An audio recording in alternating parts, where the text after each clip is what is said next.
Hai teman-teman, balik lagi bersama saya Hendra Iriansyah di channel Melanesia Freedive. Kita kembali lagi setelah sekian lama. Kita bakal ngobrol tentang tips for freediving.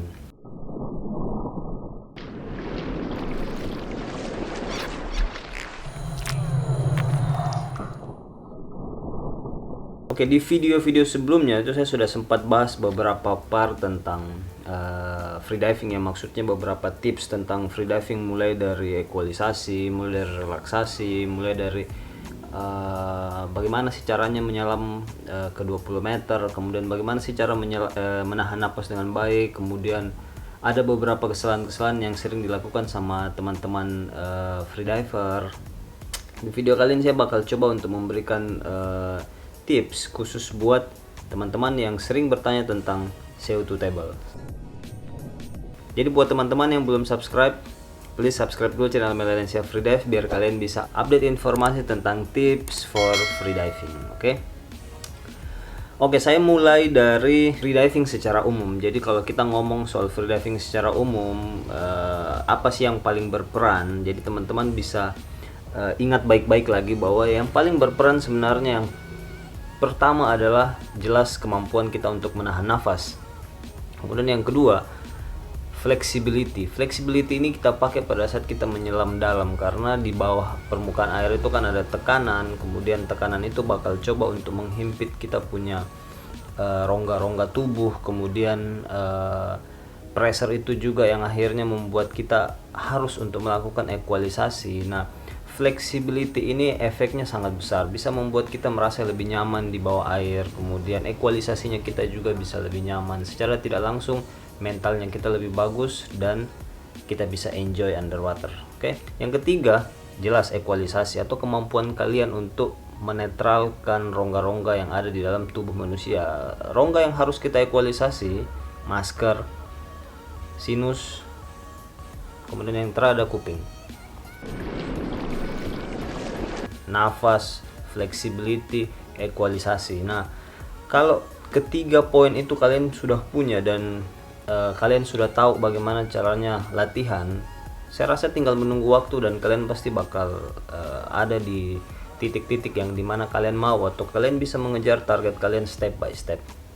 Makanya itu kenapa selalu ada yang bilang slow progression approach, karena 3 poin itu tadi memang butuh waktu untuk dilatih. Ingat sekali lagi, kemampuan kalian untuk equalisasi, tahan nafas kalian, fleksibilitas kalian. Di video kali ini saya akan membahas khusus tentang CO2 tables, yang dimana itu ada hubungannya dengan tahan nafas.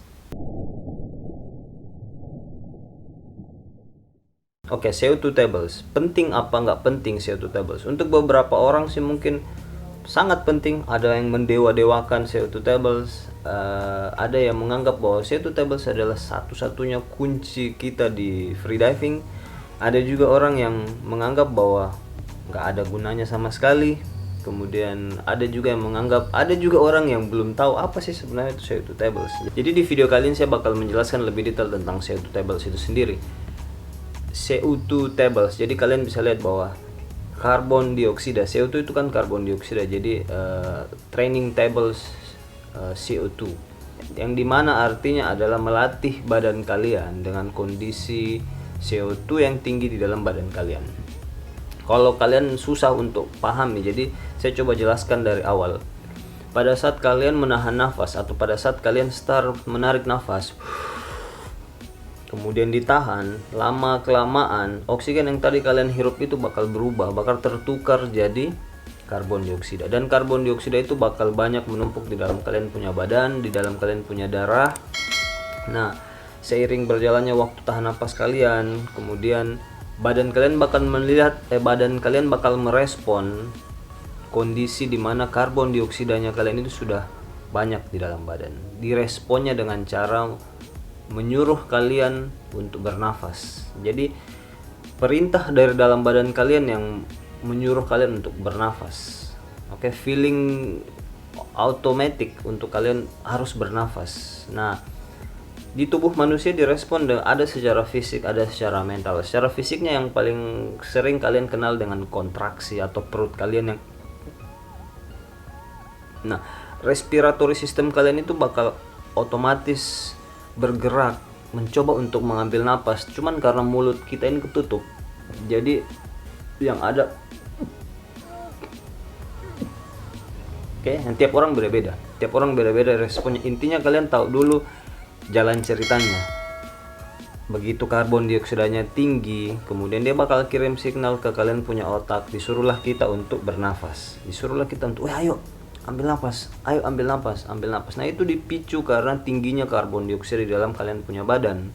Nah aspek secara mental ya paling yang kalian biasa pikir, aduh ini sebenarnya masih bisa tapi kok harus begini, kok sebenarnya masih bisa tapi kok saya udah naik, dan itu semuanya normal. Oke.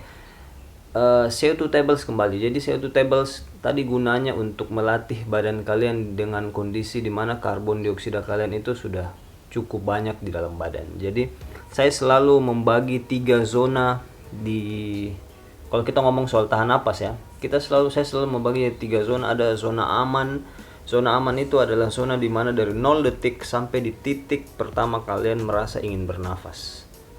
Oke, jadi pada saat saya start mulai tahan sampai di titik pertama saya mulai merasakan bahwa saya pengen bernafas. Oke, berapa lama itu tiap orang beda-beda.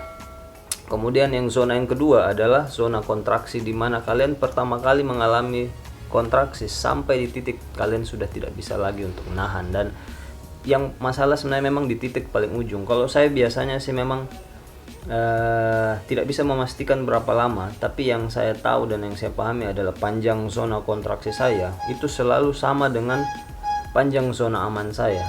Jadi saya selalu membuat badan saya pede, membuat pikiran saya pede bahwa I still have more oxygen di dalam saya punya badan. Kemudian coba untuk lebih rileks, karena saya tahu bahwa bukan oksigen saya yang habis, tapi memang karbon dioksida saya sudah tinggi. Nah, CO2 tables training tadi itu membuat kalian merasa lebih nyaman, membuat kalian merasa lebih pede, membuat hitung-hitungan kalian lebih bagus di zona kontraksi ini. Oke, jadi kalian bisa memaksimalkan panjang dari zona kontraksi yang tadinya mungkin hanya 2 atau 3 kali kontraksi terus kalian naik. Dengan latihan CO2 tables mungkin kalian bisa memperpanjang zona kontraksi kalian. Oke, sekali lagi saya bilang panjang zona tiap orang itu berbeda-beda tergantung dari kemampuan kalian.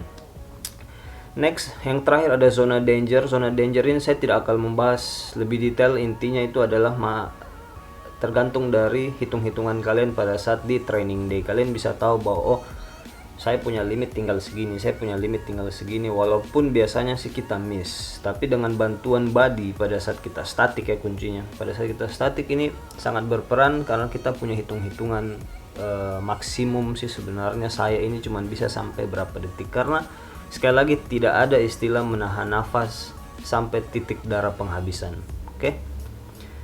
Baik lagi bahwa ada yang menganggap tidak penting CO2 tables, ada yang menganggap penting, ada yang malah mendewa-dewakan CO2 tables. CO2 tables ini sendiri pun banyak sekali modelnya, banyak sekali jenis-jenisnya. Intinya dari semua model itu adalah melatih tubuh kalian, melatih badan kalian dengan kondisi karbon dioksida yang tinggi di dalam badan, sehingga kalian bisa memaksimalkan zona kontraksi yang kalian punya. Kalau zona aman kalian bisa ditingkatkan dengan melatih relaksasi, kemudian banyak tips and trick melatih kalian punya tingkat relaksasi sehingga zona aman kalian bisa panjang. Kalau zona kontraksi zona kontraksi bisa dimaksimalkan dengan CO2 table salah satunya. Jadi saya kembalikan ke teman-teman, kalian bisa komen di bawah menurut kalian penting apa tidak, menurut kalian sangat berguna apa tidak. Kalau saya sih sebenarnya tergantung dari target yang saya mau, karena untuk melatih tubuh saya dengan kondisi high CO2 yang tinggi dalam badan, saya tidak hanya mengandalkan CO2 tapi saya juga sekali-sekali melakukan kayak anaerobic training. Oke, kurang lebih begitu video kali ini. Mudah-mudahan teman-teman bisa terbantu dengan penjelasan singkat dari saya.